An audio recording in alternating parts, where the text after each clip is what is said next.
Hi guys, I'm Katie Room from Periapsis Press, where I review indie sci-fi and fantasy books. Today we are continuing our Periapsis Discord book club. We're reading through Silence the Starsong, Volume 1, Number 1, compiled by editor Joseph Knowles. Today we are discussing the third short story titled Arkangel by Frederick Gero Heimbach. If you're interested in joining my Discord and participating in this discussion in the future, you can reach out to me either on Twitter at RedHedgeDragon or just through the Periapsis Press contact form. With me today, again, I have Patrick from Cave to the Cross and Michael Kane, author of the Sci-fi and Western series After Moses. Thank you guys for doing this with me again. Oh, only my pleasure. It was fun. Well, this will be fun. This one's going to be real fun. Boy, this is a crazy one. So we start out, our setting is a Russian submarine armed with demon missiles. And we literal demon missiles. Demon missiles, yeah. That's not a euphemism. Right. The story starts at the beginning of their voyage, and they're taking on, or they're changing priests as they go on the next leg of their journey or whatever. But the captain makes some announcements that make it sound like they're sort of starting in like a new way, because he introduces both the priests and the first mate type character. So, am I reading that correctly? Yeah, so I think they're coming back from shore leave or port or whatever stage of mission they're on, and that's usually what submarine crews would do, especially for, I think, kind of the time period that they were the author was placing them in, which is kind of like a alternate Cold War era, and so this was we're not quite on full on shore leave, but this is the kind of bringing people on, bringing people off, and starting whatever patrol that's the word, patrol of their next patrol would be. Okay, good. Okay, I don't know anything about submarines, so the whole idea sort of terrifies me on a similar level to the idea of going in space. Yeah. Submarines are twice as scary as space. Like the crushing depths of the ocean, like the movie Abyss, and ones like that are 10 times scarier than space. Just like straight out. You can survive that. You can survive vacuum for 30 or 40 seconds. Ask those rich guys that went down in that sub how that went when that tin can imploded. Yikes! You know, they didn't even know anything went wrong. That's how scary the ocean is. Yeah, and surprisingly enough, like as far as movies go, I can only think of a handful of submarine focused movies: U-571, Das Boot, Hunt for Red October. Red October, yeah, and so there are ones that make up periscope or down periscope, depending on if you want the comedy version, which both are good actually. And so it's that you're in a giant tin can surrounded by enemy. Everyone's you get a lot of close up shots because everything's very close and very wet. As far as like heat, you don't want wet in submarine wet bad. Yeah, the story makes use of that. I just felt like I read gray in this, and not so much morality, but I felt very in tune with the feel of the story. Yeah, very very claustrophobic. Yes, is the feel for a submarine. Is you're right in everyone's faces. There's machinery everywhere. It's uncomfortable. Yeah, there's kind of a different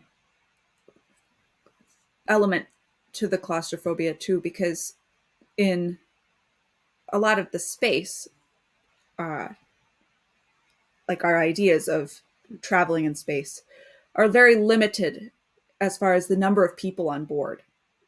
Mm-hmm. But on the submarine, like there's a whole crew working, and there's only a handful of characters that are named here, but like you get the impression that there's a lot of people living in very, very close quarters. Yeah, there's probably 100 guys on a submarine like that, at least. Sure, yeah. If not 150. And every single one of them has to be trusted to do the right thing at the right time and their complete job. And yeah, absolutely, yeah. So they are planning to stop at another port that's not that far away. 3 days, called Murmansk. Is that, am I pronouncing? You guys, this is going to be the worst pronunciations yet. Yeah. This is an alternate future, so any pronunciation you make is correct, because that's how they would pronounce it in the alternate. Well, and since we're at the beginning, something else I'm going to praise is he does a very good job of never stopping to explain the setting or the alternate history we're in, but it's just seeded all through the first half of it. Like, just the little detail that this isn't a Soviet submarine. This is a Tsarist submarine. Right. Yeah, that's it. That immediately goes, oh, okay. And these are these priests on board. These are Russian Orthodox priests. Yeah. And it does a very good job of building up these layers and very quickly building this alternate world and this very terrifying submarine and what they're carrying very quickly. So you just, it's just kind of this blow of reveals as you're understanding, going, whoa, what is the story? Yeah, so I kind of took it as like the alternate history, as if the communism didn't take root, the Red October revolution didn't occur, and Trotsky and Lenin got their due diligence, which was they actually had to work for a living, and so here Russian Orthodoxy or some type of Orthodoxy has taken place, and they make an allusion to America being a godless nation. And I don't know if that's what the counterpart is. Maybe only the change here is the Russian Revolution's stopped before it started, and this is just kind of like the propaganda machine. And there's still a Cold War, but between the two big countries, I'm not sure. Right, and I couldn't decipher if the godless America was any different than our current one, or if that was just what they were calling it. Yeah, it's the Protestants, right? We're the Catholics. Eastern Orthodox isn't either, so I'm with you. And I'll say up front that of all the major branches of Christianity, I have the least handle on Eastern Orthodoxy. Right. Yeah. Right. Like there's just not a lot of exposure to it in the South here. Yeah. We don't have many Eastern Orthodox down here. Although reading this story, I thought about you, Michael Kane, and your book After Moses series, and it's something I think you said in the interview with Katie, but I know you and I talked about it together. And you'll probably say the quote better than I can. Let me just preface it and lob it to you. Is that when you're talking about story and form from a religious perspective, if you want kind of like that form, you want Catholic, but if you're wanting, can you alleviate butchering of your quote? It was a quote from Orson Scott Card, who of course writes science fiction and is Mormon, incidentally. And he says that in American fiction, there's only two denominations, basically. There is Roman Catholicism, if you want the reverence and visual symbolism of cathedrals and priests and all that. And then there's Baptists, if you need the small country church with the country preacher. So there's basically the two opposite extremes, and that's all we ever use in American fiction. This is obviously outside that dynamic, which is partly something that was cool, because to us Protestants, there's certain things about Eastern Orthodoxy that we're going to go, oh, that's a little bit like Catholicism, but it's not. It has the flavoring of the ritualism and the elaborate dress and buildings and symbols and things like that, but it's not the same thing. It doesn't function the same way in this story at all. Mm-hmm. Yeah. All right. Well, let's talk a little bit about the characters and the priests in particular. So our main character is the captain. Here we go with the names. Karlin Igorovich Ivanov. So he's our main character, and he has, right away from the beginning, we understand that he has some sort of backstory, and that it is some sort of tragic backstory with blood involved. Don't you just love it? Yeah, it's very rough. And then the captain lieutenant, Maxim Balabanov. Can either of you tell me what the XO means? Like what Executive officer. Executive officer. The XO is the executive officer, so that's going to be the second in command to the commanding officer of Riker's Picard, or Picard's Riker. Yeah. Sure. They can't just. Submarines aren't regular boats, so we can't just have a first mate, which I would recognize. We have to have all of these. Yeah, they're ships. And then, but XO can be used across rank or across militaries. You can just use that as the second in command in a given situation as the XO. Okay. Yeah. I'm going to file that away. So that's not unique to navies or submarines or anything like that, or branch or anything. So you will hear me refer to this person as the XO, so I do not have to say Balabanov. That is much easier. Over and over and over again. Well, at least you recognize that it stood for something and wasn't part of his name. Okay, then we have two priests. We're one priest short, is what the story says. They should have 3 priests, but they only have 2 until they get to Murmansk.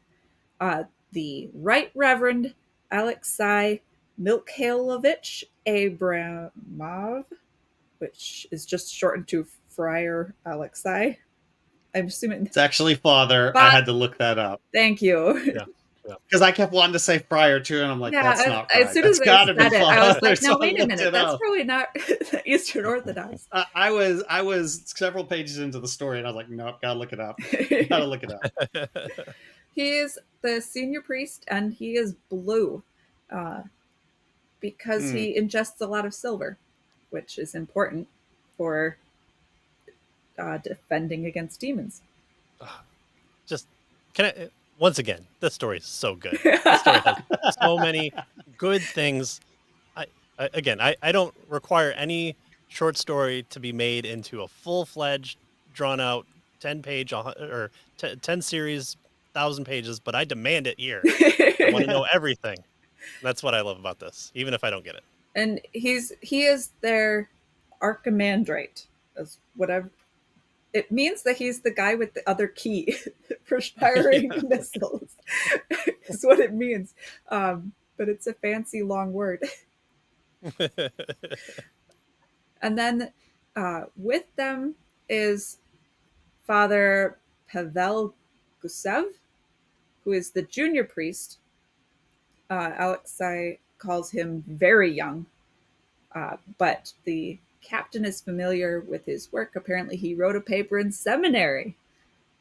So if on angelology, on demonology, which I guess makes sense if you're firing them in missiles. Yeah. Well, you would probably read this. So like with West Point, you would have all sorts of different people go and train these young men and women in different tactics and history. I know Max Brooks from World War Z has gone and taught there based on his book, because he interviewed a lot of people to kind of get the tactics in there. So even they saw value in what he did. So in the world where you've trapped demons and missiles, and they're a greater power against a nuclear capability of America, I could see this being kind of like one of those. It's one of those white papers that everyone's read down the line as an interesting thing, and it's kind of been talked about among the ranks. In that world where the military is working hand in hand with priests at all times, and they are an integral part of the mission. Not just they're not just the it's not the chaplain on the sub. They're not the chaplains. Right. It's like they're one of the keys, which is something that you would see in kind of like your nuclear movies or subs, it can't just be the captain that fires it. It's got to be 2 or 3 different officers. In fact, Russia has a harder way to launch nuclear weapons than America does, because you essentially need a vote from their parliament, which is different probably back then in this world, but they still have that kind of like separation of power, so that not just one crazy Ivan could launch the nukes or the demons. Still, even given all of that, it's a little bit of a red flag for a paper to make waves and for a captain to have heard about it in seminary, right? Isn't that just like a little bit of a red flag straight off? Because I think it says because it's like a novel idea, right? Like it's something that could upend the normal system, yeah, and they still let him through. Yeah, created quite a stir at the seminary yeah. and broke new ground, like in angelology. Like that can't be good.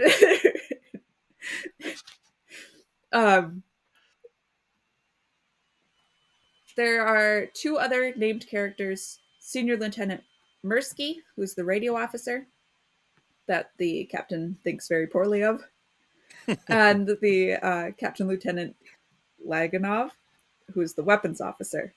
As much as possible, I'm going to refer to these people by their jobs.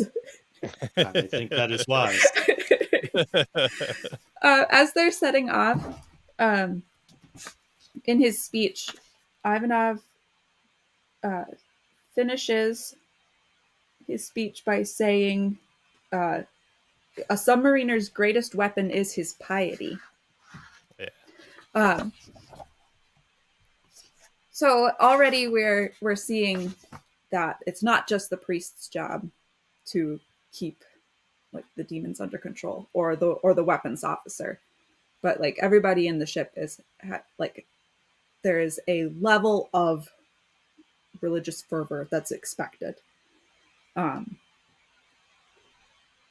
that was part of what made this story so cool, is it joined these 2 things together so well. It's like this wasn't just this military submarine.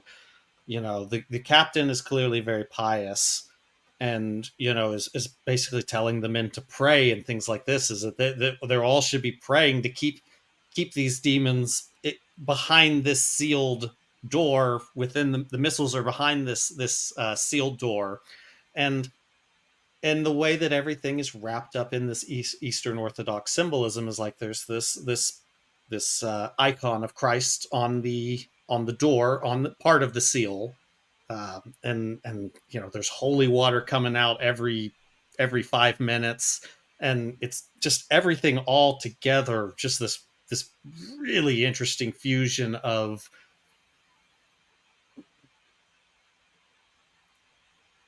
I don't know what to say, because obviously as a Protestant, I'm I'm not into this level of ritualism. That's not part of my world. But it's all the trappings of the holy as seen by the Eastern Orthodox. Let me just say it that way. I don't know a better way to describe it. Yeah. Yeah. I also But love that in their flask, like the little snifter that they have, it's not alcohol. It's holy water. Right. There's so many of those like little details that just make this story so good. And that was like, oh, here's another change. So the other red flag that comes up real quick is that the XO responds negatively to that comment about piety being their greatest weapon, and suggests that their greatest weapon is demons loaded into missiles. Yeah, he seems very practical. Yep. You get the feeling that he doesn't like Americans. Yep. Yeah. Or the priests. Yeah. So in this initial section, we've got demons. We're shorthanded on priests. and everybody has to be on their best behavior. And then in the middle of uh, Father Alexi's uh, like blessing to the captain, we cut to something that happens later, an indeterminate amount of time later. He wakes up, he's disoriented. We're disoriented. That is one of the key features of this short story, and part of what makes it so madness inducing for the reader. Yeah, And that in a good way. it's all laid out, all these scenes taking place over, I don't know, a week or so. It's all laid out as this single scene, and there's just suddenly this cut, and there's a brief moment of disorientation for the captain as well as us, and it's in the middle of the next scene, and it's going, and you don't know how long it's gone on, and it gets stranger and stranger and more surreal and demented, for lack of a better term, with each cut that happens. Mm-hmm. It's a brilliant way to structure it, honestly, because Yeah. it takes you along for the ride of the deteriorating conditions on board this submarine in a way that, if you just had these nice pretty scene breaks and then, the paragraph setting up the next scene, it would be much more mundane and much more trivial, whereas this really just, you get to that spot and okay, this is what's going on. Yep, let's keep going. Let's keep going. It's just this disorienting ride. Mm-hmm. And Yeah. each break sort of prefaces like we're going faster and harder and crazier. Mm-hmm. Or slower, depending on how you want to read into it. Yeah. Well, and it does play on, again, the tropes of the submarine story, right? Mm. Because you have your man versus God. So like Crimson Tide is another movie that uses submarines, and that's man versus man. You have the XO rebels against the captain, who receives a partial command to launch nukes and go against what the policies are, and he locks up Gene Hackman, and Denzel Washington's amazing in it. So there's the man versus man, or you have man versus God, and so you're dealing with like the crazy aspect of staying underwater for so long, not having sunlight and time variations. Das Boot is kind of that one, which is still a man versus man, but it's always nice to kind of lump all these together into Yeah, I was the about to story. say Where, this falls under basically everything, because you yeah, have yeah, you have spiritual warfare in to absurd levels. You have the conflict aboard the ship. You have this internal struggle that the I'm conflict sure we're going to talk right about off the later. start. Like the XO should not be this Second boisterous to the guessing, captain right? He at shouldn't be all. second Like guessing the at captain like all. this. Yeah, yeah. Especially Russian, especially probably under this Eastern Orthodox ideas that have probably moved the political spectrum way differently. So it's just yeah. And then it's also there's a very Can I say strong again that I element of really like the this whole book? It's so good.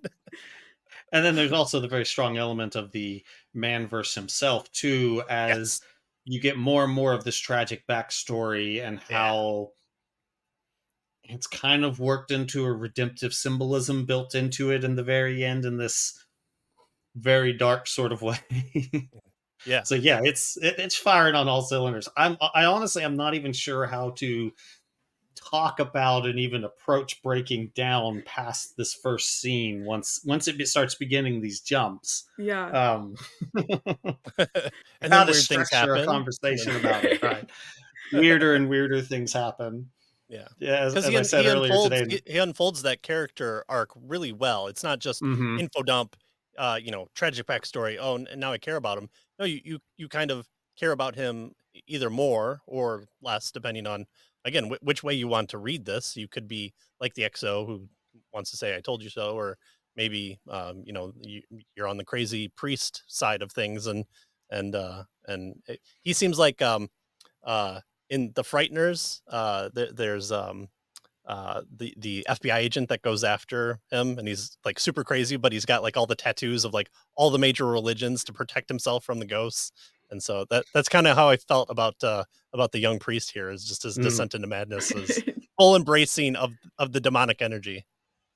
So the thing that happens that causes Ivanov to wake up is they crash into something, or something crashes into them, or something. Yeah, there's structural damage to the hull of some kind, right? So what happens there is the first question, because that's not something that's ever directly answered, right? Right. Am I correct in that? We don't actually technically know. Yeah, we don't. Right. I don't think we know. And I would say from the context of this. Okay, so as it turns out, this isn't just a nuclear demonic submarine. This is the nuclear demonic submarine. And as it goes on, you find out this is the most important one, because they don't just have any old demons in there. They actually have an Arkangel demon in there, right? They have the nastiest critter ever captured by Orthodox priests, right? And they talk about over it how he's sly and deceptive. And so, I kind of, it's very insinuated that after this impact event, whatever it is, whether it was orchestrated by the demons, or one of the people, did the priest orchestrate something, or the XO, you don't really know, or the angels. Yeah, we just don't know, right? Because Michael shows up here a couple times. Right. Hey, that's at the end, bro. Okay, so but after this impact, it's insinuated that the seal on the chamber with the missiles is slowly degrading, and that's partially why everything begins to get more and more mad, and really just strange. But the story has you question so many things, because it's like, okay, was the XO really this bad guy, or this bad a guy doing these things, or was he just the first to fall prey to this demonic power, and that was making him do all these terrible things? Was this priest guy really the problem? Or you don't actually know on the other characters these motivations. It's like you can speculate, okay, maybe they were this villain, or maybe they really weren't. Maybe they were just the susceptible vessels when this demonic influence starts coming out. So the story just leaves you to so much speculation on how you can interpret a lot of things. Yeah. I think as far as the damage, I would say that something occurred and it had nothing to do with anything inside the submarine. I just read Matt Waterhouse's Eye of the Universe, and that has a cruise ship in space, obviously, that was hit at faster than light speeds by some space object, and it has no, like, there's nothing, there's no like motive, right? Like, it just happened. There's lots of things going on in the world. There's a war that they left. There's crazies on the ship.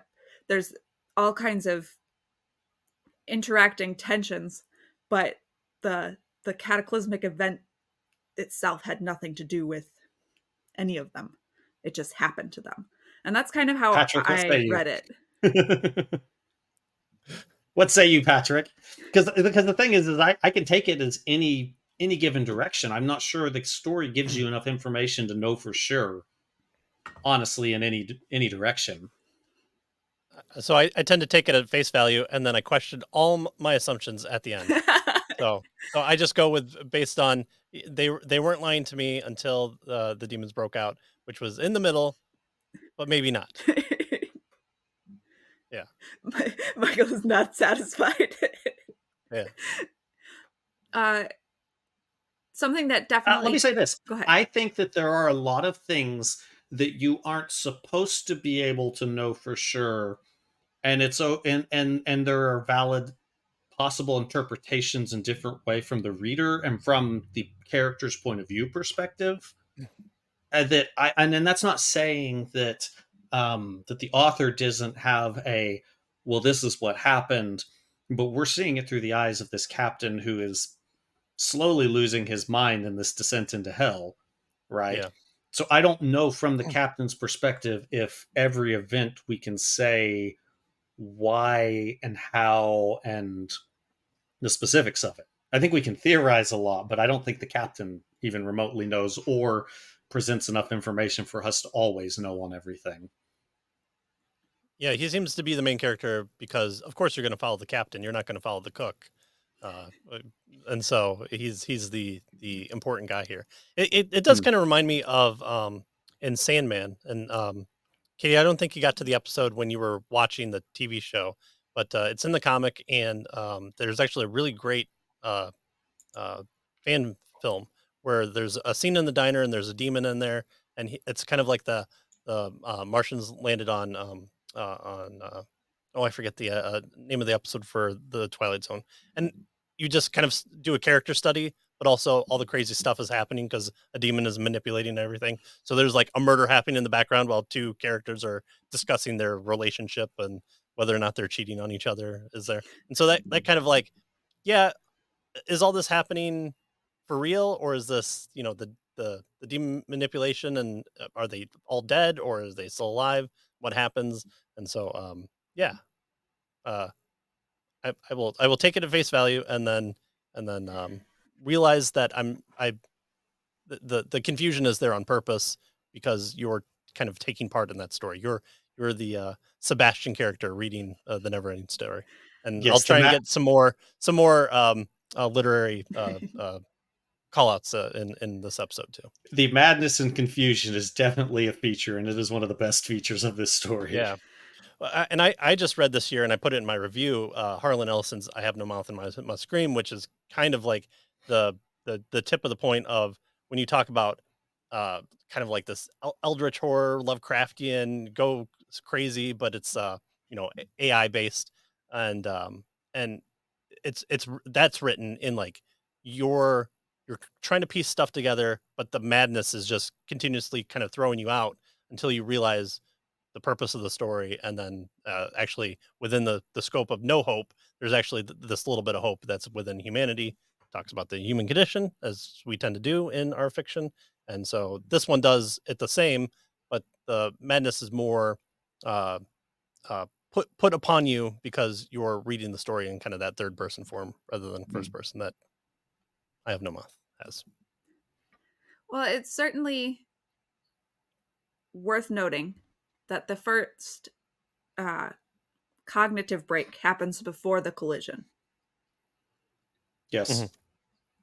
So that is something. Sure. So I guess it is possible that that collision was orchestrated in some way from inside the submarine as opposed to outside, like my initial interpretation. Maybe it's the Americans, trying to sabotage, and so maybe it's an outside thing, and we just never know about it. Right.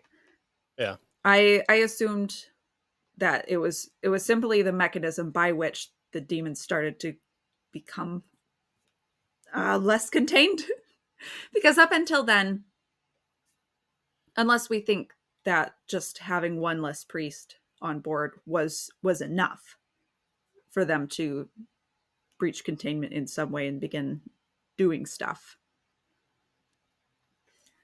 Yeah, maybe it's the We priest don't. We don't know. who We has don't the know. novel ideas, because maybe it's like, oh, well, maybe these aren't the fallen angels, maybe these are the real angels, and if we let them loose, then we will serve under the Almighty God, who is this demiurge, and we've got Yeah, him wrong the whole that's a time. guy to kick out the airlock as soon as you Yeah, can. exactly. Uh, Never trust the young. the something that definitely happened within the submarine, Oh yeah. shortly after / coinciding with the structural damage, was Father Alexei was murdered. This is the older The the older priest. one, the older priest. And it's not clear who did it or why. At one point, we're told something, but it's at the stage of the story where you just don't know don't what believe you anything. trust. So there's no telling. Right. Yeah. And they talk about. I don't tend to trust that story that was told. Right. Yeah. And that one I don't tend to believe. And the junior priest was assigned to investigate, which seemed like a bad idea. Right. Yeah. Yeah. I was like, Yep. are we sure? It's like my this first guy day on the that you job. now. It's like it's the guy that now has to hold in all the demons by himself. You're going to give him another job and saying, actually, no, you're going to go sit in front of containment, and we're gonna, wait on you hand and foot while you do that one job, the one thing you Right, have yeah. to do. Yeah. And like the first, like, well, I should say the second sort of sign of madness for the captain comes in. He hears a child's laughter. Like immediately too. Yes. Yes. Yeah. All three of those things happen very, very close together. With the murder, we don't know exactly when. Shortly after Ivanov examines the hull damage and talks to somebody about, hey, this is a serious issue, we have a second break. And this time he sort of comes to himself in the middle of a conversation with somebody else. So it's like doubly disorienting. It's like you're not just waking up, you're like dropped into the middle of a conversation. This is with the weapons officer who is telling him that the damage to the hull, which is next to the priest's quarters, if I read that correctly, might I think that's right. have impacted the containment vessel. So that might be compromised. And after that conversation, he goes and finds the younger priest, who is doing some unorthodox reading to seeking to understand, quote unquote, our adversary. And he's really not with it. But he may already have been up for a couple of days, like not sleeping. Yeah, he's like 2 days. So some days have passed since our last scene. Maybe. Sorry, I'm gonna be that guy. My initial thought was he did it, right? Like straight up. Do you guys have any thoughts on this at this point? Haven't gotten too crazy yet. We're descending for sure. Keep going. Yeah, well, and the priest isn't investigating in the way that like the captain wants him to, which is, have you talked to anybody? Well, no. I've been reading my books, which, all right, that's probably how I'd investigate too. But, but yeah, it seems like, all right, Captain, I know madness is starting to set in, but he just kind of like lets him carry on. He's like, you better ask somebody one question when I get back. Yeah, I'm turning this boat around. One of the things that's really interesting in all of these jumps is in nearly every one of them, at the jump, things are happening which are against the desires of the captain. Right? It's like no one is ever obeying him that he thinks. It's like, I thought we were going this direction, and somebody's like, no, we've been going this way for 2 days according to your orders, things like this. So there's this disorientation from, because we're kind of following closely this perspective of the guy who's should be in absolute charge of this vessel, and every single time he's basically being told, no, we're doing this. So it's like there's this the man that should be in charge, everything is slipping out of his grasp further and further. It's never what he thinks is supposed to be happening. It's never what he said should be happening. And he never corrects it. That's kind of what Patrick was at there. Is it's like he just kind of like accepts it, and the next thing, because it's almost like he's lost that time too and doesn't know why he's now in this new situation and these new orders. So he's like, aren't we doing this? Why haven't you done this? And no, you said to do this and this and this. And it's, yeah, very, very disorienting. This loss of control from his perspective. Yeah. It's kind of like watching the captains from new Star Trek versus old Star Trek. New Star Trek just lets anything happen because the guy is bad. Old Star Trek, Kirk would punch somebody and say, "You will follow my orders." Some of us know better than to watch new Star Trek. Oh, another interesting detail that we learn is that Father Alexei's body is not decaying. So yeah, I didn't know that was an Eastern Orthodox thing. I always kind of put that in the Catholic camp. I was about to say that's definitely a Catholic thing with saints. But also, it didn't surprise me at all. Yeah, it didn't surprise me that. How I hope it's true. How like weird would that be? Like, you've got this old blue guy and he's dead, but like he's just hanging out in the bunk, right? Like, yeah. It's well, and when he mentions it, he's like, sir, I'd like to, or tells the captain that he'd like the body left in the bunk, and then the captain goes, "Oh, you're not expecting him to turn." So either they both know that this is like some super holy man, and he's on the road to canonicity of being a saint, or however it works for the EOs, or it just kind of happens and we're not really told. So maybe I'm reading too much nefariousness, and they both kind of understand that probably the flagship of the Russian military, with all these people who should be listening, the captain should be the most powerful person on the ship, not doing the things that we see him doing. Maybe the priest who will be a saint one day will. It makes sense for him to be there, but it just seems like that's kind of how I interpreted it. Okay.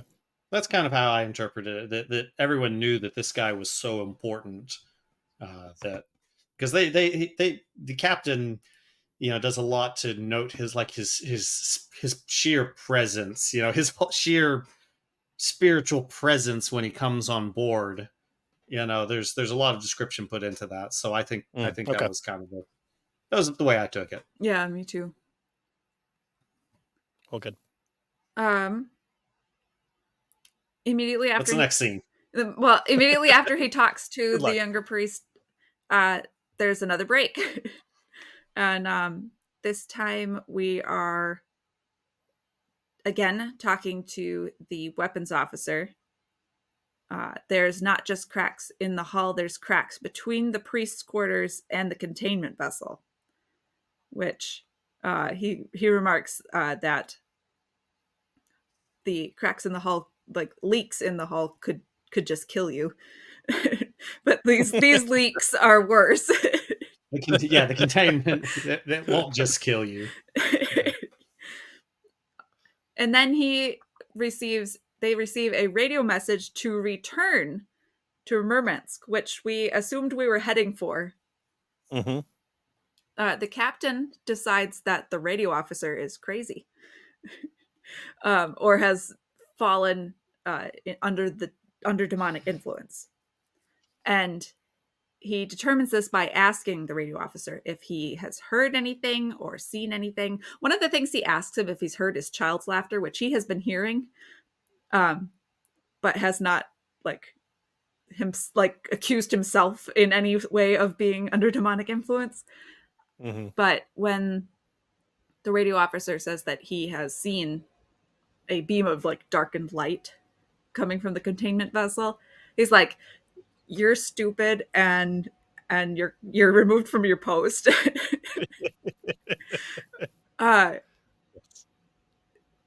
Instead of being like you guys have said, right? Like, oh, there's a problem here. We're not where I thought we were, and we are going there anyway. So, and then like checking the heading and stuff, like he does none of that. Yeah, I feel like there would be plans C through double Z in case of Deem Breach, C manual 2. But there doesn't seem to be like this plan B other than the priests. But you're telling me that all 3 priests can't be corrupted or die or what have you? You know, is there a way to scuttle the boat and it's fine, and or are the missiles just lost forever and Beelzebub cannot be launched to start Armageddon? Yeah, well, will they remain contained at the bottom of the ocean, or just keep blessing the ocean? That's all holy water now. Yeah. And after that, there is a 4th break. This is the last break. He wakes up in bed again, but it's not the same because it's more like he comes to himself in bed. He's very manic. It's not like he's been sleeping. He thinks that he's to himself that he must have been sleeping. Yeah, and everything's fine. Everything's fine. Yeah, Ivan sat up in his eating bunk. the cat is fine. His eyes were wide and his breaths came ragged and raw. He was sleeping. He had been sleeping. I don't know. Have you been sleeping? Like your eyes are open and you're breathing hard, right? Like, and it's just complete chaos on the ship. Yes, they're eating the cat over open fire. There's men fighting. Like the first thing they came upon is there's just a bunch of men fighting. And in the background, a guy is getting a tattoo, and it's like this blasphemous tattoo of a demon and a woman, doing something they shouldn't.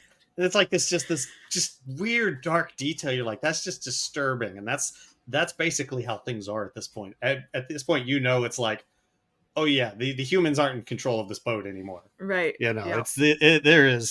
There is sheer demonic madness setting in. They're eating the cat. Among other things. The captain just steps over a guy who's laying on the floor bleeding out, right? Like, I think there was another guy that was naked or something. Yeah. I don't remember specifically. Somebody was without clothes and doing something. Peeing on one of the symbols, the sigils. That comes up in a minute. Yep. During this sort of walking around in chaos moment, so the captain wakes up and someone tells him to come, and he follows them, and he loses them in this chaos, and he comes across like these sort of, I don't know, epithets, is that the right word? Like things happening that are just random and wrong. And he says to nobody, I never blasphemed when Oleg died. We already know from like bits that a little boy died in his past. We don't know how old he was, but we know a child died in a very blood spurty way. And this is the first time I think that he uses the name, and he asserts that he never blasphemed. Who is he telling? Maybe himself, maybe God. It's a very interesting detail, and it feels very random in the random things that are happening.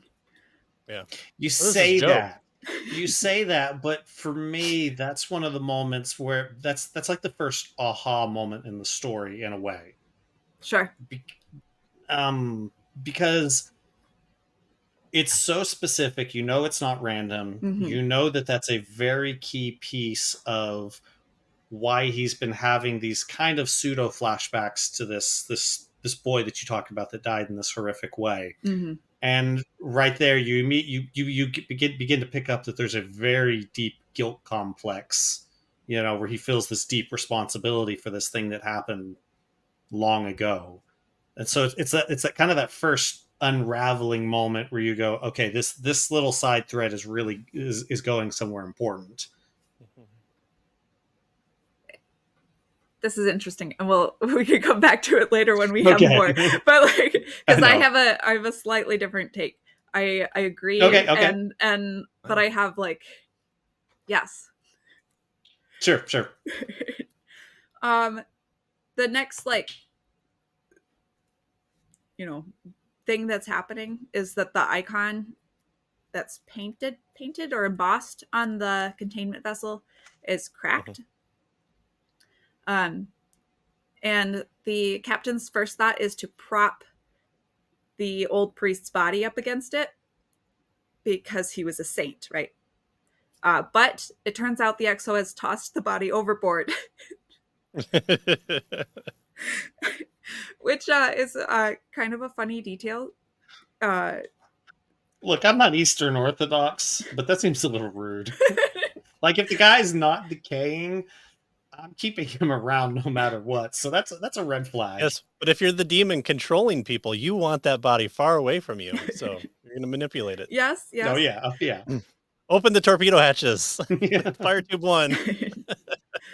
But it is important because, once again, people are doing stuff that the captain is not okay with.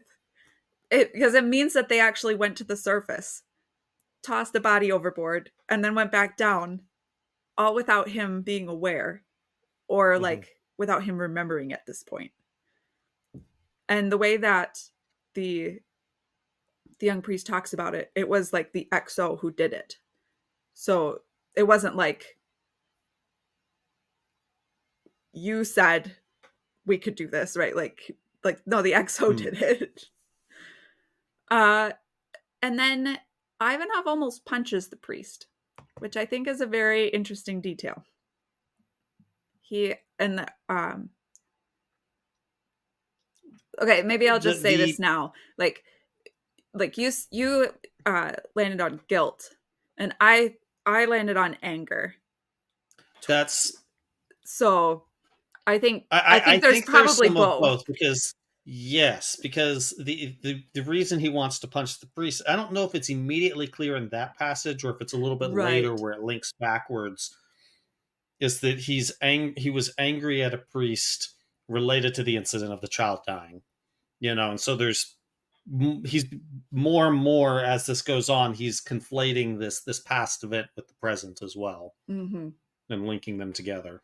I think, and that's one of those cases. Yeah. The priest offers him holy water, and something knocks it out of his hands. His perception of it is that it is a child's hand, invisible. And then we have like the first more detailed. I missed that detail, and that's really interesting, actually. That's an interesting detail to have missed. So here's the alternate theory that we can come about. The priest drugged everybody. This is just drug induced. He's trying to launch the missiles. It's not demonic. It's this chemical agent that he's put into it. And the holy intervention of the child is the only paranormal activity that occurs. I reject that completely. I reject that, but it's entertaining. I think I'm entertained with that theory. Yeah. We should definitely come back to the child, because at this point you think it's probably demonic, I would say. Oh, you think the child's demonic? At this point, no. In the reading of the story. Okay. The knocking of holy water. Holy water. Okay. Seems pretty demonic. And the reason why also is because the child's laughter was also possibly associated with demonic laughter earlier. So there's this confusing of those two lines through the story. Yes. Deliberately. Deliberately. Thanks, Fred.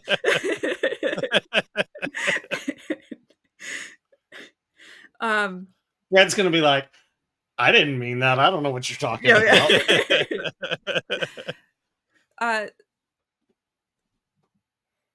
So then we learn from the people. They don't call it the bridge. What do they call it?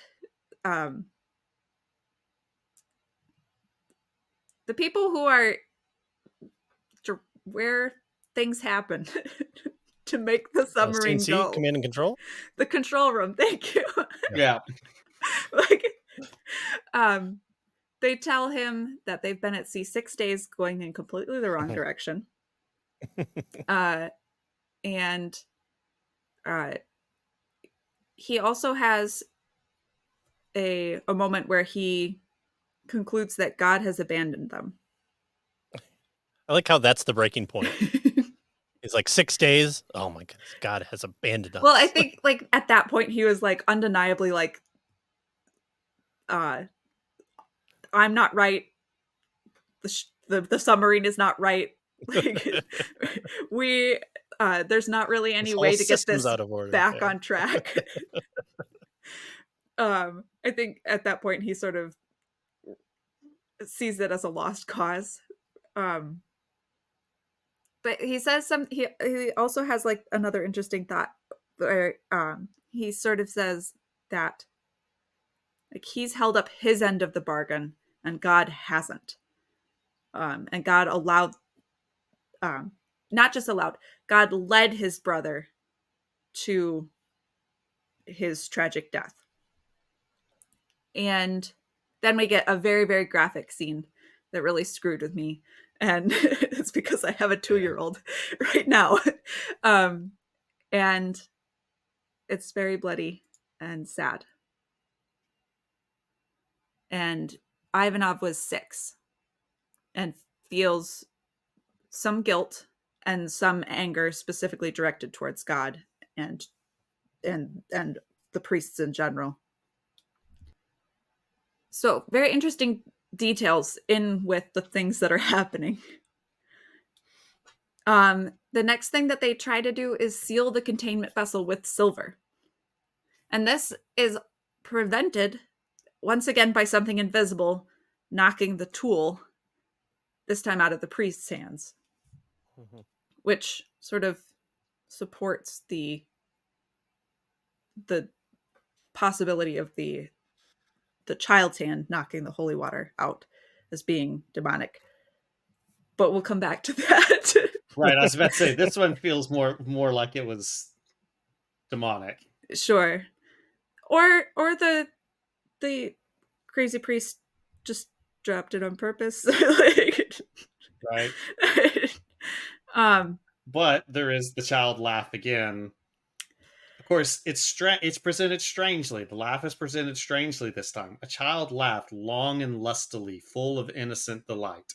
yeah, That is a strange description. That the lustily is a strange, it's an odd word. unnerving word there. Yeah. Well, doesn't this kind of seem like almost a little bit like a reverse The Exorcist? So that you have I forget the priest's name there. And again, I'm sorry for bringing movies constantly to a book club, but the priests are telling the old priest and the young priests are telling them like once we go in here, the devil will tell you everything, and so he tells him like how his mother committed suicide and she's burning in hell and those things to mess with him and get him off track. So this seems like maybe he's using the demon could be understanding he's using the demon is using the captain's memory against him here. Sure. More so. Yeah. I think that's probably my interpretation of the child up to the end. To the very end? We can debate about it. The very end with combat squad priests. Then the XO claims that all 3 of them were present and complicit in Father Alexei's murder. Ivan's response is anger, but there's nothing that supports this. It's other than that neither us nor the captain were present in the narrative at that time, right. So there's no way he has no alibi. There's no alibi. Yeah. So we have no idea still, but I don't believe who killed the priest. Because at this point the XO and Father Pavel both sort of say that they did it. And at this point, these two have transformed into just pure villains and minions of darkness. Right. Like no, there's no semblance almost of who they used to be in really. There's a very I guess little in their sort of vices, but right. No, I agree with that. But like but they're only vice now. They're Yeah. only those vices taken to this blasphemous length, this blasphemous extreme. Because like very shortly after this, what's the very next thing is the EXO is over urinating in the holy water. Yeah. Right. And that was the part of the story where I just go, yeah, okay, yeah, this is definitely happening. This is how this story is going now. You know, this is Oh man. I was like, I wonder how long this has been going on for. That was my question. Well, and that was kind of what the captain was kind of implying too, was that you've been defiling our holy water. How long have you been defiling all this holy water this whole time? Gross, but you know. Yeah. Every time they drank it, it was defiling them. It was like, oh, yeah. He ties the EXO up. So the captain still has some sense of like holy versus unholy behavior, and that he wants to enforce somehow that there should be piety and you shouldn't be in the holy water. Look, I'm Baptist and I know you shouldn't be in the holy water. Goes back to our last discussion. You know, there are some things that are implied that you know are wrong. Don't sleep with the witch. Oh yeah. Don't pee in the holy water. Okay. Yeah, don't pee in the holy water. Don't sleep with a succubus. These are Check. universal common sense things that you shouldn't have to be taught. The radio officer hangs himself, and Friar Pavel stands there poking him while talking about demons. He says that the demon that they have on board is Beelzebub, and he sort of stumbles over saying it like he's saying a swear word or something that he knows he shouldn't be saying it. And then there start to be these pings in the background that signify that someone is seeking the submarine or has found them. And they're just really annoying because I can imagine pings Yeah. through the whole next scene. It's like there's just like this undertone of like kind of like that ticking clock feeling. It's like, yeah. Well, it's one of those sounds that you'll hear in every submarine movie. Yeah. That rangefinder getting closer. Only it's like, because I looked this up a little bit because it's like really, really loud in real life. Yeah. Right. It's not like this quiet little ping. Yeah. You know, like apparently it can kill sea life that are close to the device that's making it. What? It kills blue whales and stuff. Yeah, and humpback whales and. Right, because it is. Look, we're not bats. We don't have like this perfect echolocation sort of thing. So when we reproduce that with a submarine, that isn't just a little. It's not just a hypersonic thing. It's this massive boom, that resonates out, that bounces back, and they can hear the reflections and see. You guys, I know nothing about submarines except what I saw like on Forever. Well, I looked that up after reading that, and apparently it's even more dramatic than it's shown in movies, and that kind of surprised me that it's even louder. Yeah. So they receive launch missile orders. Almost certainly not legitimate is what the captain thinks. And he's like, well, if it's not legitimate, it should solve itself. Right. If the codes aren't real, then the safes won't open to get the keys Everything out. has been going swimmingly and everything's in place. So this is the plan C folder. See? Oh, everything's gonna work. It's like the one thing that could happen in the scope of their mission finally happens. It's like, and he's like, all right, protocol, here's what we'll do. Well, given the situation, I guess that's almost a return to normalcy on some level. It's like I can do my job, or at least see if this is my job. I can test this. Yeah. So it's almost like it's this one little stationary spot in the middle of a storm that he holds on to for a minute, that I can see if this is real or not. And the codes that they are given are legitimate, and they Wah, wah. put them in, and like the boxes that are holding the keys, am I understanding that correctly? Yeah, essentially. They do open. I'm kind of safe. Yeah. But the keys are under holy icons. Those crafty priests.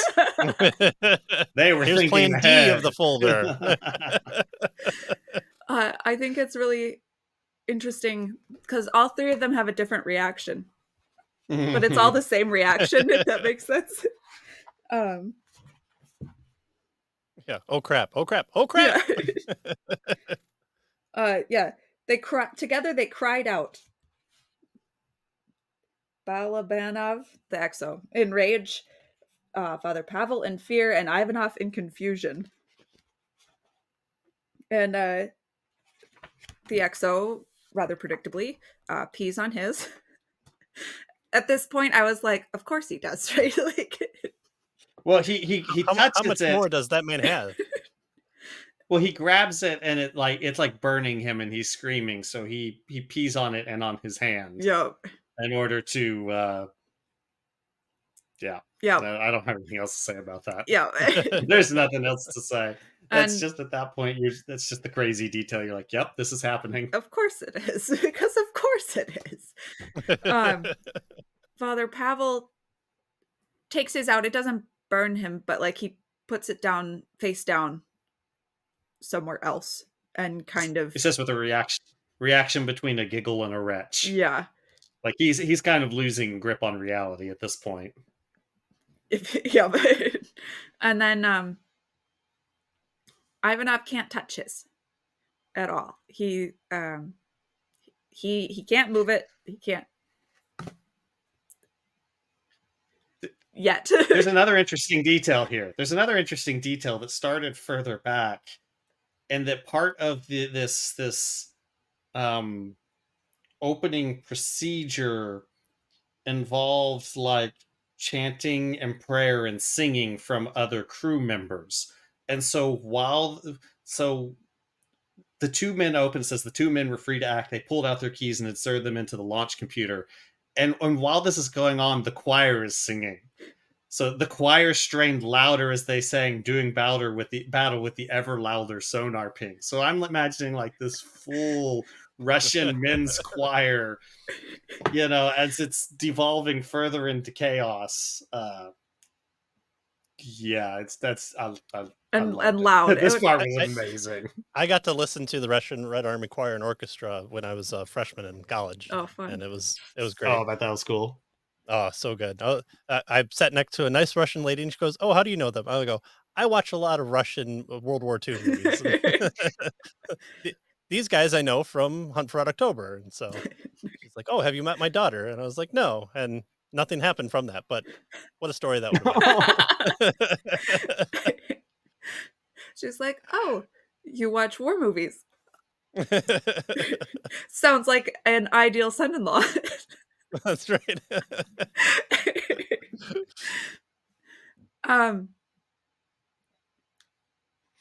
Ivanov starts to have kind of a different experience. Yeah, there's a mystical experience here. Yeah. Or drug induced, according to Patrick.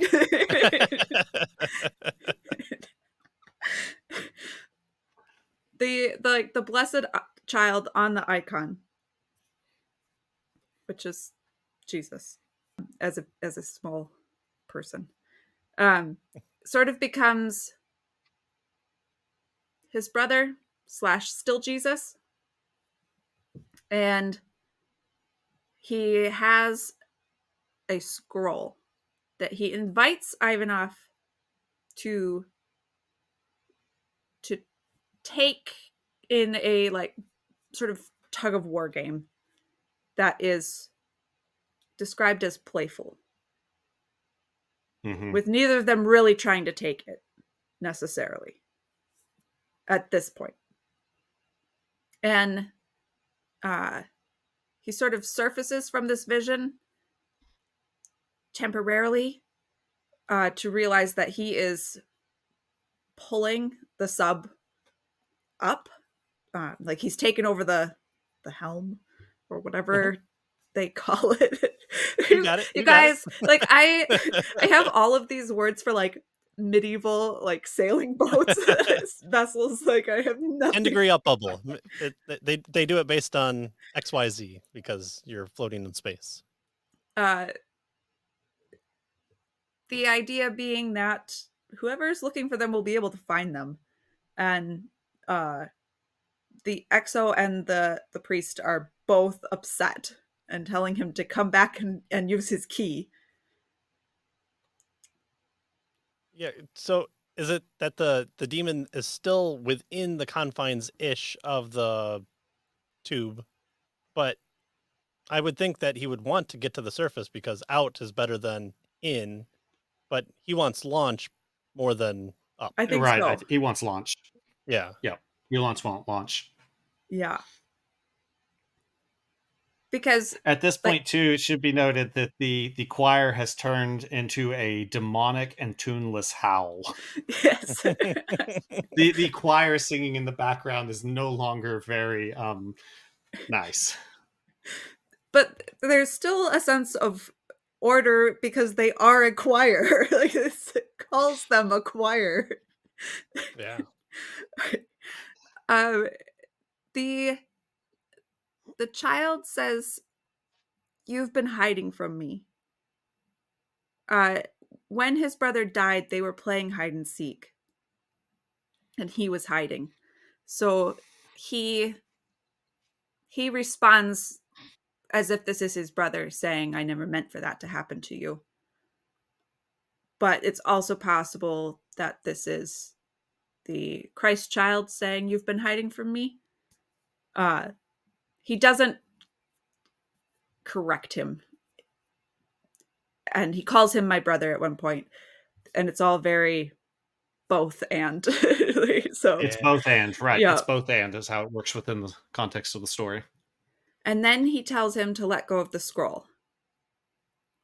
Oh, no, just let go. Just let go. But he's holding onto the scroll. Yes, but and the double entendre of it. So what does the scroll represent? Or what is he letting go? So the immediate like biblical analog of this in my mind that I thought of was Jacob wrestling with the angel. This picture of most people interpret that to be wrestling with God.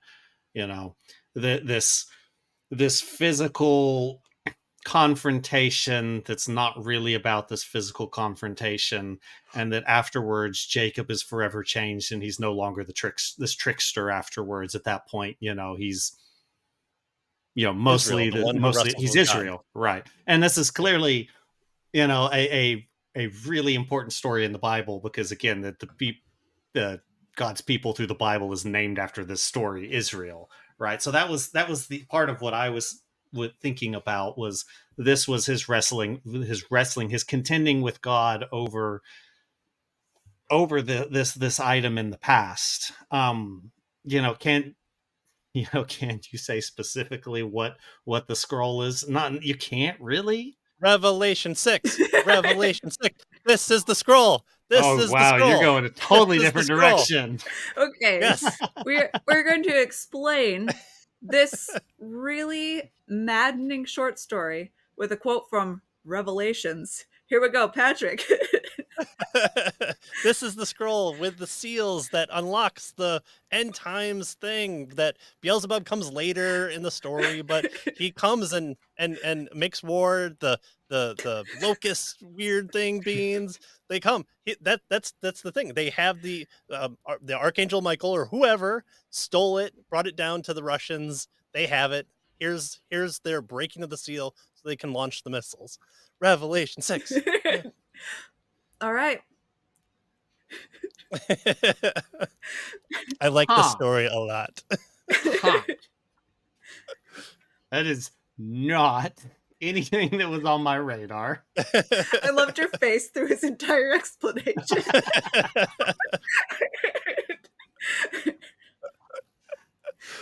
I think it was more of a the personal. I think it was a personal thing.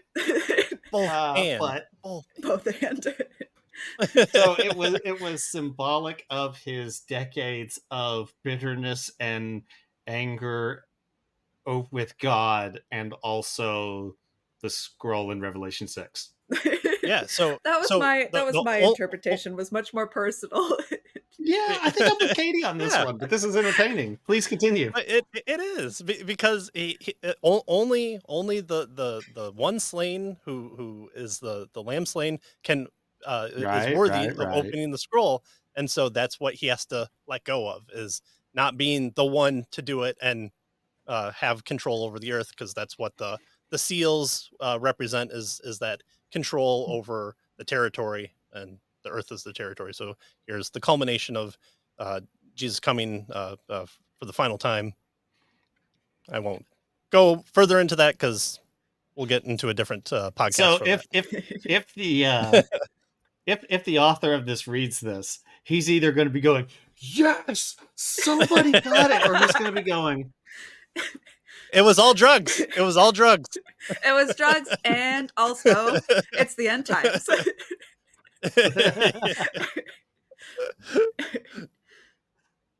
I mean, that's fun. I don't see that. I love the parallels that are being drawn here. That was not my interpretation at all, and I highly doubt that it was intentional. But regardless, he does. You guys are going to be. I'll take the apologies on Twitter publicly. It's fine. But he does relinquish the scroll. Yeah. And so this was, there's a sense of spiritual release and redemption here from, this decades long torment and bitterness guilt, all of the above that he's harbored with himself, the priests, God, all of the above in this process of letting go of the scroll. Mm-hmm. And then the movie. Orthodox Special Forces show up. First they lower a silver containment box with Saint Michael the Archangel inside. Yeah. So I have questions here. So these crafty Orthodox guys, they're not just trapping like demons, they're also like the demons, angels too. Yeah. And putting them in boxes for use in containing demons. Which they even say earlier in the story that it's mentioned.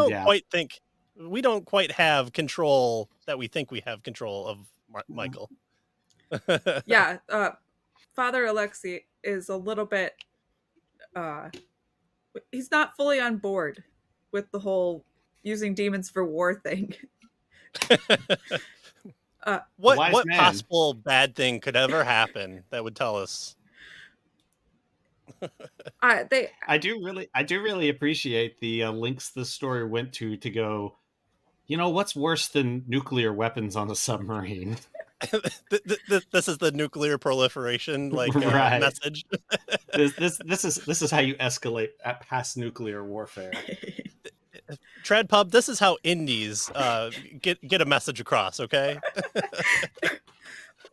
Okay, so as long as we're sort of in the general vicinity of talking about this, who do you think Dimitri the Simple was? Because they mention him twice. as someone who... Yeah, he's mentioned pretty early, and then he's mentioned in when Pavel is kind of explaining about Beelzebub, right? But there's a lapse of focus and attention in the middle of that conversation. Okay, what's his name again? Dimitri? Dimitri? Okay. This is like Palpatine going, have you ever heard of Archipelagus the Wise? And Well, it's like, wait, but Father I've never Alexei heard of this brings him person up before. first. So right? it's a meme, is what you're saying. Yeah. Okay, you know. Have you ever heard the prophecy of the Demetrius the prophecy. Simple? Yeah. And that's seditious talk, so there's something. So he was serving a life sentence. He was a source of doubts about Russia's ballistic missile program. Certainly not the living saint some people called him. So he's a voice of dissent over this. Yeah. So I took it as this was the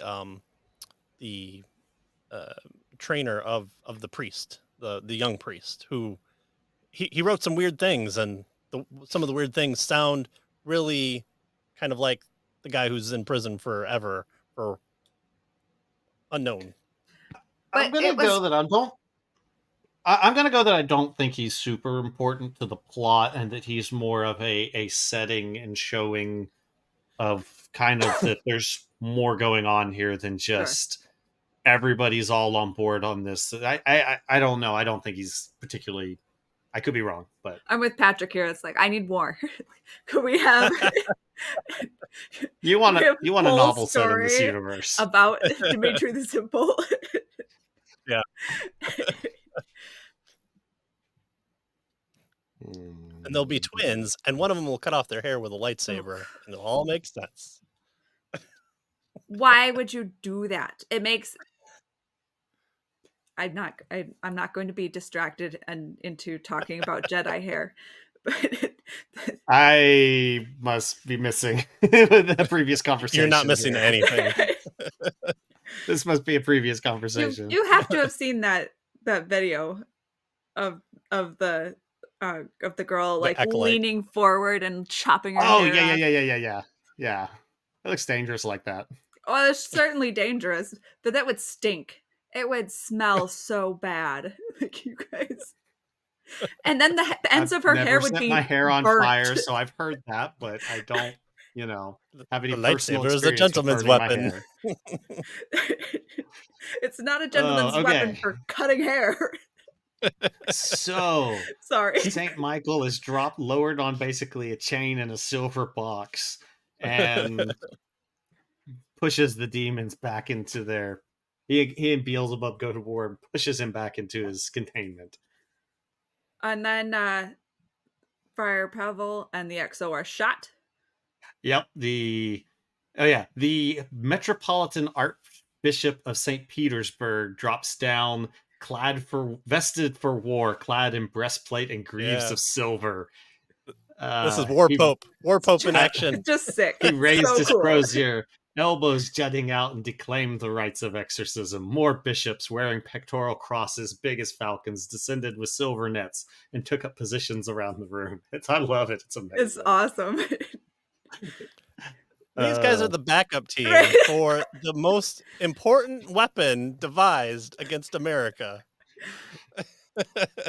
And what's so funny about it too is, so you've had these two other guys, the priest and the XO, who have been definitely villainous somehow. How deep into it, again, there's some debate, and it's like you think that they're going to be like killed by Michael or the special forces archbishop, but instead it's like, what the last man down the hatch is a naval infantryman, and the archbishop basically just points at the two guys and they get shot.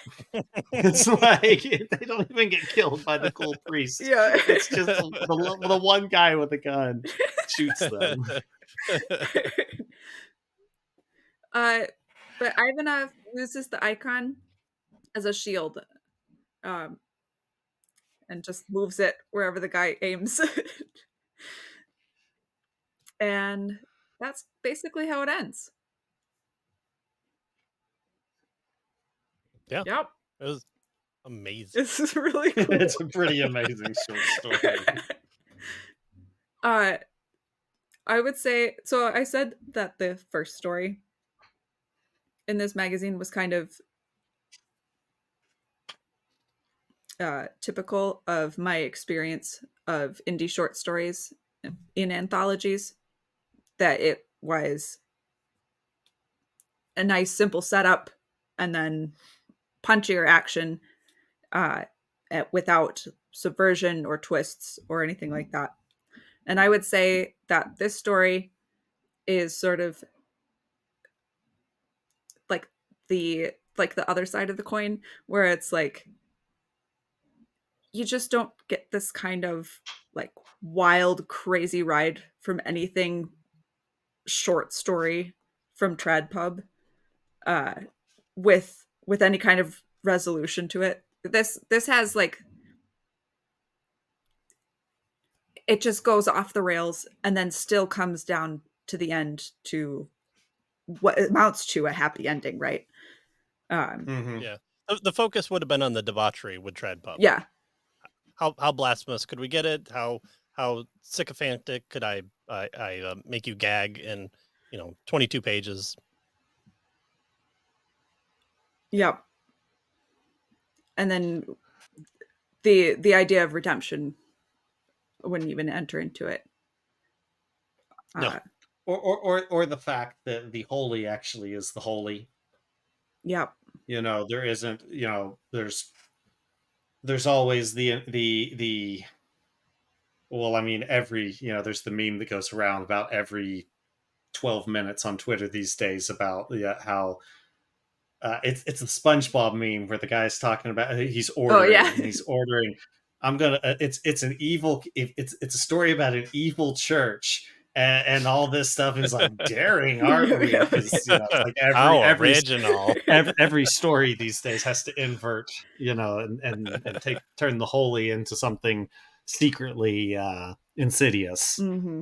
Whereas here, and this is obviously a different way of portraying the holy than any of us would in our faith, because again, we're not Eastern Orthodox, right. We don't wrap things in all these layers of symbolism and ritualism, but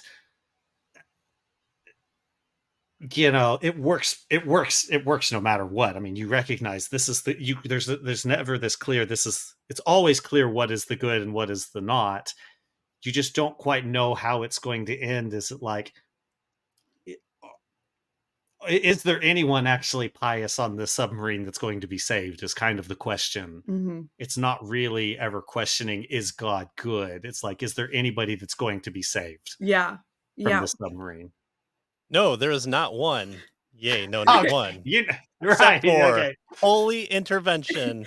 So even Eastern Orthodox, come on down. Come on down to the Calvinistic faith.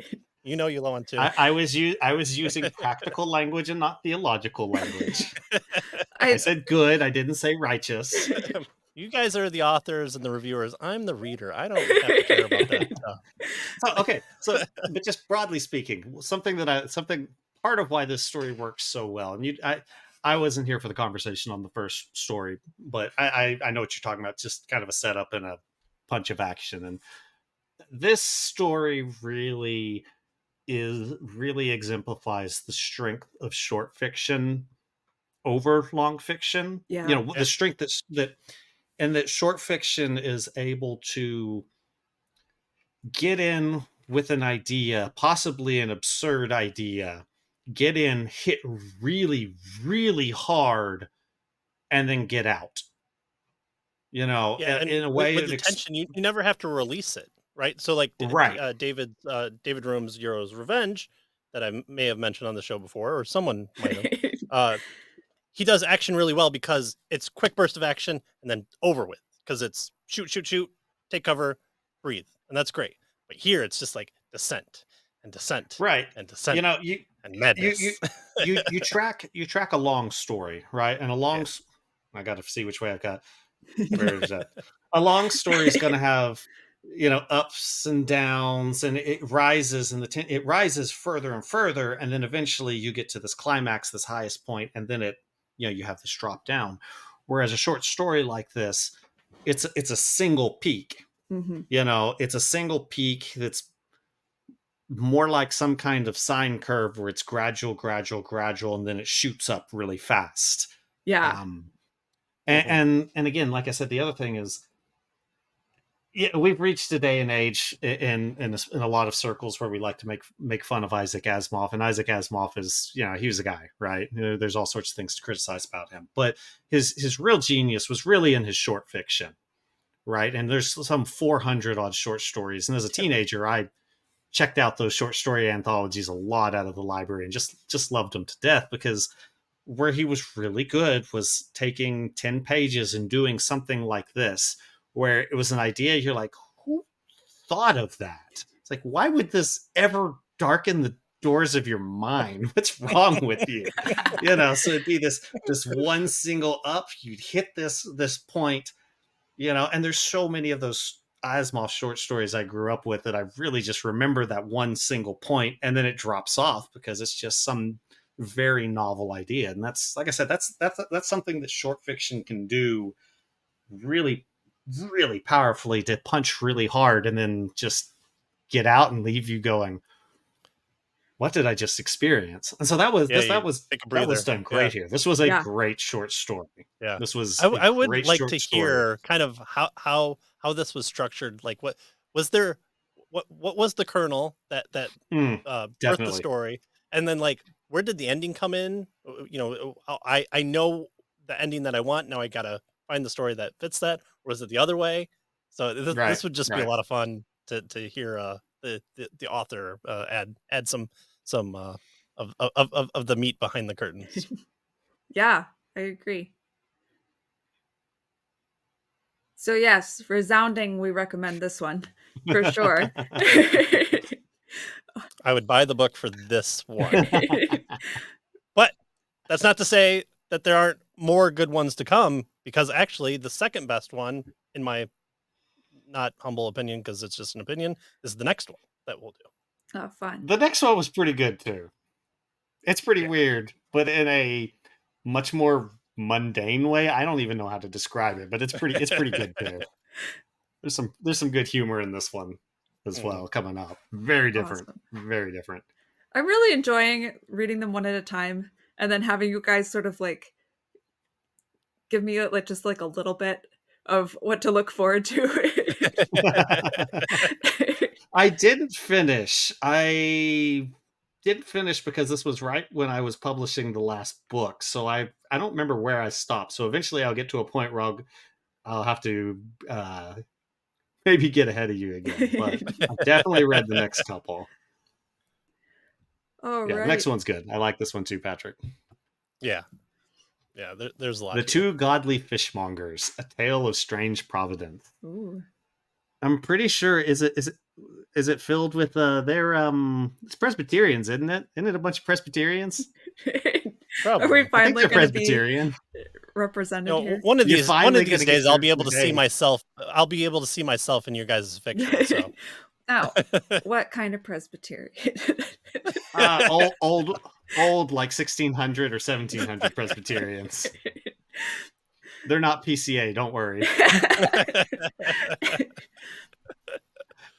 All right, we encourage you guys, if you haven't already, to buy Silence and Starsong.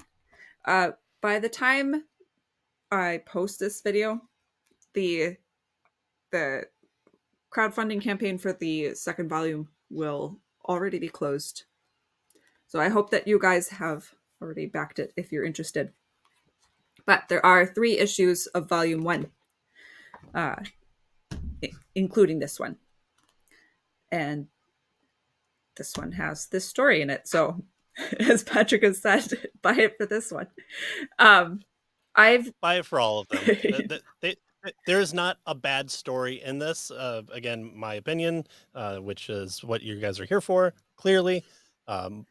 Even once I get my comeuppance and I have to apologize to you guys on Twitter, but even still, it's just fun to read good fiction, even if you don't like the ending of the story. As I would have done it this way, but also I didn't hate any of these. And the better thing is none of them hated me. So that was fun.